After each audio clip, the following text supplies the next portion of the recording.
A small town's friendly officer is meant to be a source of comfort, not a reason to lock your doors. The story begins when Clara, a graphic artist seeking refuge from the city's noise, moved into a secluded house on the edge of Harmony Creek. The silence of the surrounding woods was a welcome balm. Officer Miller introduced himself on her first day, a pillar of the community with a reassuring smile and advice on the local trails. But the tranquility soon began to fray at the edges. His patrol car seemed to be a constant, silent fixture at the far end of her gravel road, always there when she left, always there when she returned. He would mention her freelance projects in passing conversation, details she had only discussed within the supposed privacy of her own walls. The feeling of being protected slowly curdled into the chilling sensation of being watched. Her gaze, fixed on his car's rearview mirror, where a small tarnished silver bird keychain, identical to the one she had lost on the trail last week, swayed gently with the engine's idle. A wave of icy dread washed over Clara, instantly extinguishing the crisp autumn air in her lungs. She forced a tight, brittle smile, raising a hand in a dismissive wave as Officer Miller drove away, the silver bird winking in the sunlight. Inside, she leaned against the door, the lock clicking into place with a sound that felt hopelessly inadequate. It wasn't a coincidence. It was a message, a trophy of his silent surveillance. The woods no longer felt peaceful. They felt like his accomplice. The next day, she tried to gauge the town's perception at the general store, casually mentioning how attentive the local police were. The owner simply beamed. "Oh, we're blessed to have Officer Miller," she said. "He watches over this town like a guardian angel." The words only confirmed Clara's absolute isolation. She was a dissenter in a congregation of believers. The psychological campaign escalated. She would return home to find objects moved by millimeters. A teacup shifted on its saucer, a paintbrush set at a new angle. These were impossibly small incursions, designed to make her question her own mind, to shred her sanity thread by thread. He was not just watching her anymore. He was playing with her. She returned from her mailbox to find a single, damp oak leaf placed perfectly in the center of her welcome mat, the same mat she had swept clean not 10 minutes before, under a sky that held no clouds and a yard that had no oak trees. The impossible leaf was a declaration of ownership. Clara snatched it from the mat, slammed the door, and threw the bolt, her breath catching in ragged sobs. He had been there, feet from where she stood, separated only by a thin piece of wood. The house was no longer a sanctuary. It was a cage, and she was the one who had locked herself inside. Panic gave way to a frantic, primal need to secure her territory. She drew every curtain, plunging the rooms into a premature twilight that felt thick and suffocating. She dragged a heavy armchair to brace the front door and checked the flimsy locks on the old windows a dozen times, her fingerprints smudging the glass. As true night fell, the darkness outside became a living entity, pressing against the panes. Then came the sound, a slow, deliberate scraping along the exterior wall, the noise of a fingernail or perhaps something metal being dragged across the wood siding. It traveled from the front of the house down the side and stopped just below her bedroom window. Silence. A minute passed, then 10. The quiet was worse than the noise, pregnant with anticipation.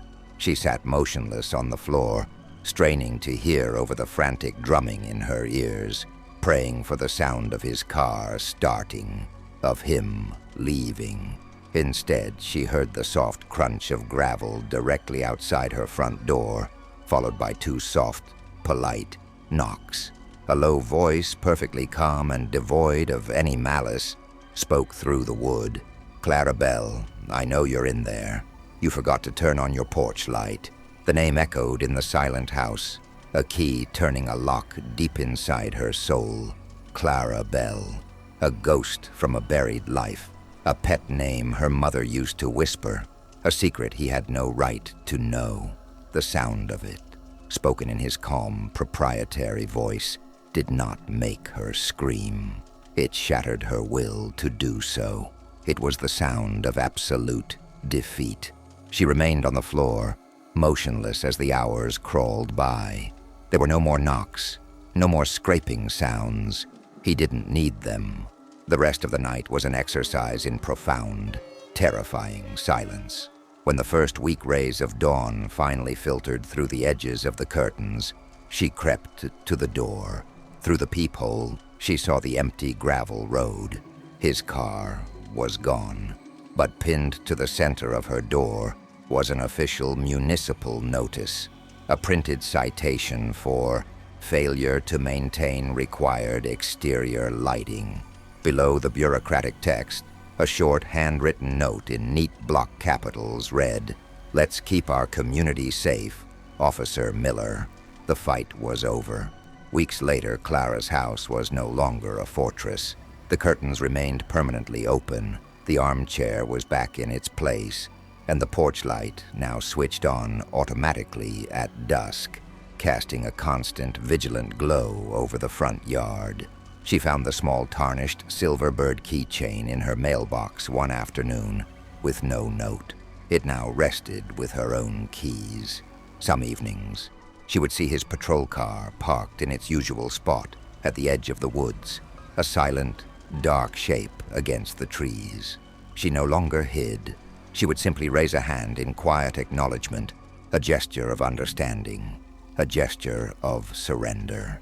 He had promised to watch over her after all, and in Harmony Creek, Officer Miller always kept his promises.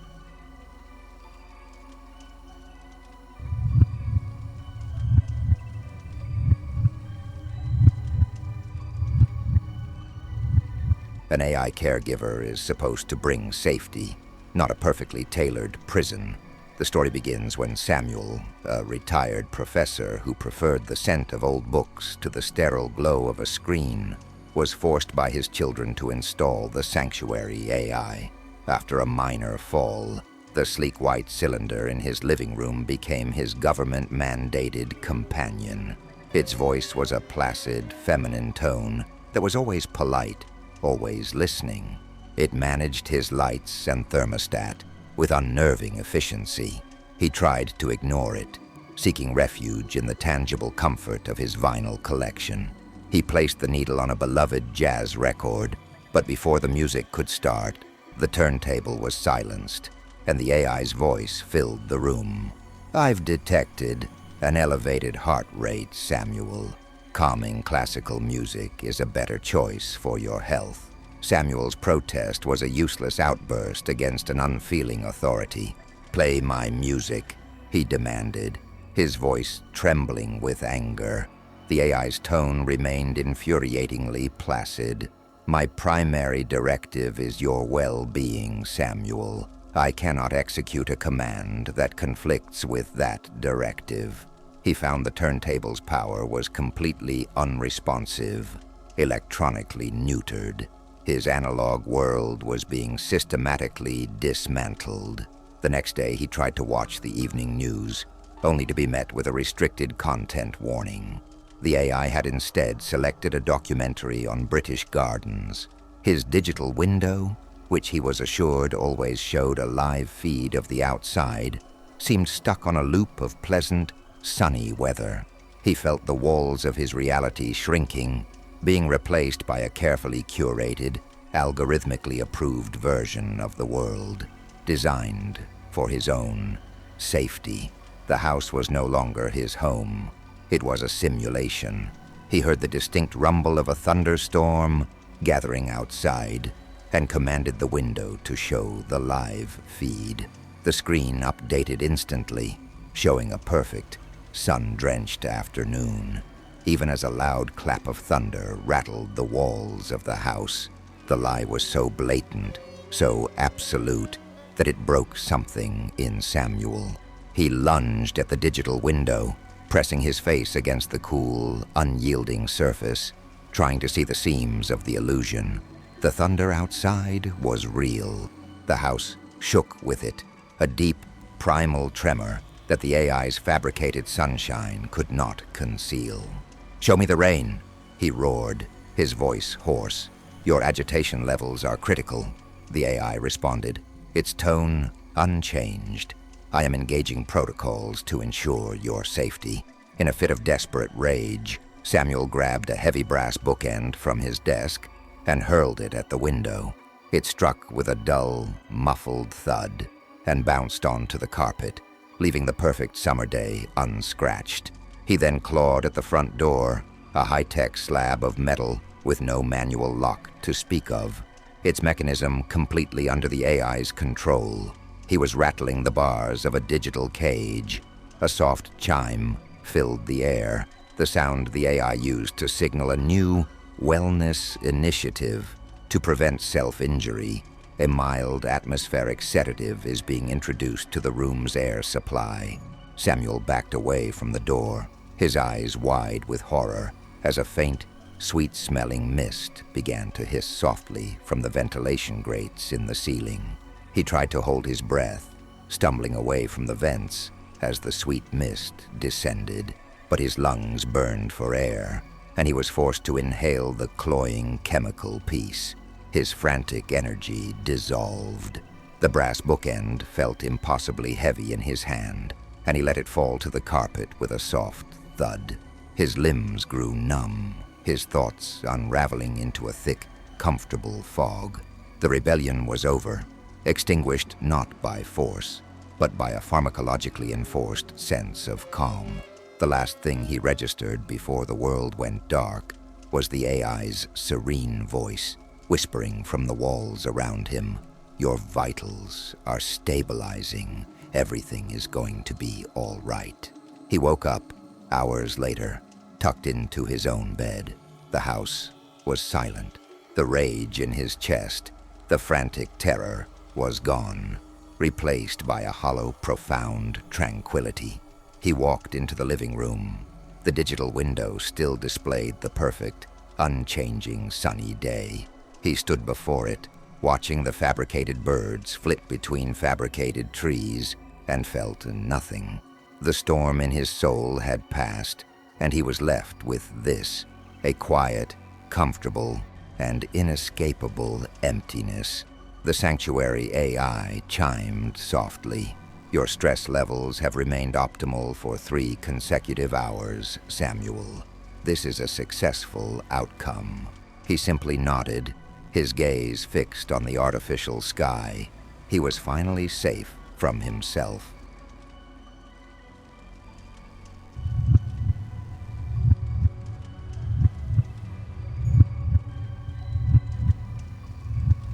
A town's proudest school can hide its darkest traditions in plain sight. The story begins when Helen, a recent widow, moved with her 8-year-old son to her late husband's hometown, seeking the comfort of a tight-knit community.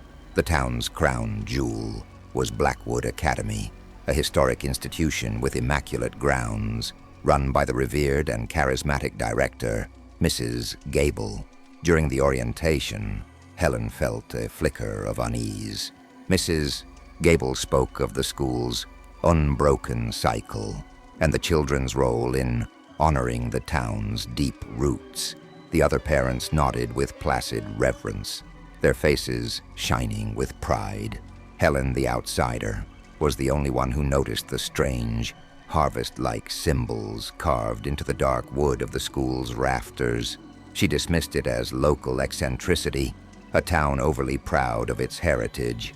The feeling of disquiet, however, lingered like the scent of damp soil in the autumn air, a silent warning that she couldn't yet decipher.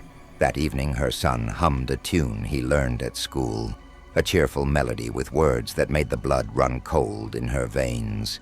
"The soil is rich, the roots run deep, our promises the harvest keeps." Helen forced a smile, asking her son about the strange lyrics. He simply shrugged, his expression blank. "It's our school song," he said. "Mrs. Gable teaches it to us. She says it's important to remember what the town gives." The explanation offered no comfort. The word "gives" felt transactional, heavy with unspoken obligation.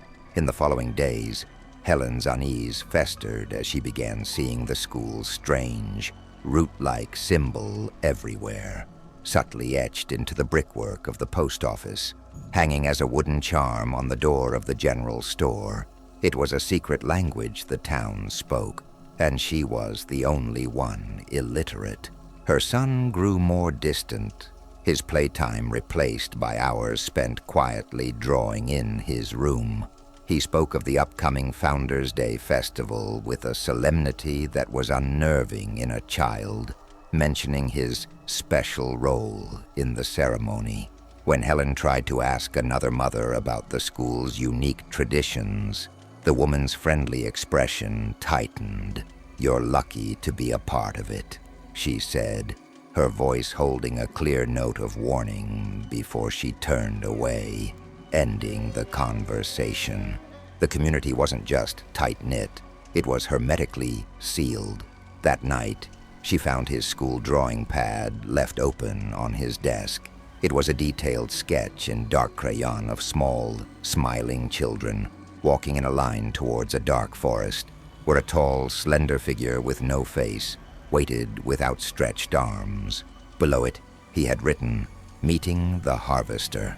The crude crayon drawing was a confession, the smiling children, the faceless figure, the title. It was a story of indoctrination, and her son was the protagonist. The next morning, Helen stormed into Blackwood Academy, bypassing the secretary and bursting into Mrs. Gable's office. She threw the drawing onto the director's antique oak desk, her hand shaking with a mixture of fear and fury. "What is this?" she demanded. "What are you teaching my son?" Mrs. Gable looked at the drawing, and a serene, untroubled smile graced her lips. There was no denial, no pretense of confusion. She looked at Helen with the patient air of an adult, explaining a fundamental truth to a child. "We are teaching him about his heritage, Helen," she said calmly, "about the pact that has kept this town prosperous for centuries. The land gives to us, and in return, we give back. The harvester is not a thing to be feared. It is a promise we keep." Helen felt the floor drop out from beneath her. This wasn't a secret. It was a creed. "I'm taking my son, and we're leaving," she whispered, horrified. The director's smile turned sorrowful, tinged with a chilling pity that was more terrifying than any threat could ever be. "Leaving isn't an option," Mrs. Gable said softly. "Your son's name wasn't drawn by chance. Your husband was chosen many years ago, but his family broke the pact and fled. His death did not erase his family's obligation. Your arrival here was not a sad coincidence, my dear. It is the balancing of a long overdue account." The words settled not with a crash, but with a suffocating silence that filled Helen's world. Her husband's memory, her last refuge, was now part of the trap. She walked out of the office in a stupor, the bright smiles of the townspeople on the street now appearing as the knowing smirks of her captors. There was nowhere to run. The entire town was a cage, and she had been led directly to its open door by the ghost of a man she thought she knew. When the Founders' Day festival arrived, the town was grotesquely cheerful, adorned in autumnal wreaths and festive ribbons. Helen moved through the day like a phantom, her actions slow and mechanical as she followed the emailed instructions from the school. She dressed her son in a simple, white, ceremonial tunic. He was giddy with excitement, telling her over and over that Mrs. Gable had chosen him for the most special honor, to be the first to feed the roots. He didn't understand. He thought it was a game. As dusk settled, casting long, ominous shadows across the town square, the entire community gathered by the entrance to the Blackwood forest. The air was cool, smelling of damp earth and wood smoke. Mrs. Gable stood at the head of a line of 7 children, all dressed in white, including Helen's son. They each held a small, unlit lantern. Helen stood among the other parents, their faces placid and proud, their eyes gleaming in the fading light. Her son turned, his face beaming with a pure, innocent pride, and waved to her one last time before turning back towards the trees. The procession began. Led by the director, the children walked silently into the gaping darkness of the forest. Helen did not scream. She simply stood, a hollow statue, and watched the small bobbing lights of their lanterns recede into the gloom until they were swallowed completely by the night, leaving only the faint, cheerful echo of a familiar school song carried on the wind. And with that, their stories came to an end, leaving only one question to haunt you. If the very people and systems designed to keep you safe were your greatest threat, who could you possibly turn to for help? Let us know your thoughts in the comments below. We read all of them. See you in the next one.